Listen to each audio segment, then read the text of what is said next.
Guys, ito po yung totoong Rapsi. Sobrang lakas po ng alon. Dito po kami sa bandang Africa. Kahit po masama ang panahon, diretso pa rin yung mga sima natin sa trabaho. Tuloy pa rin ang trabaho kahit sobrang lakas ng alon.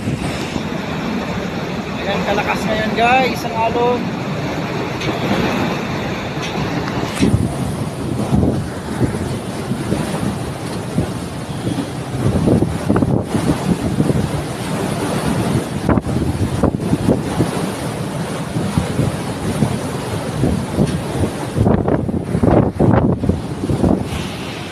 Masama panahon, ang lakas ng Rapsi, tuloy pa rin ang trabaho ng ating mga seaman.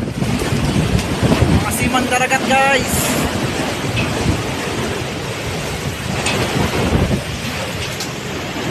Yan lang po, ingat po kayo.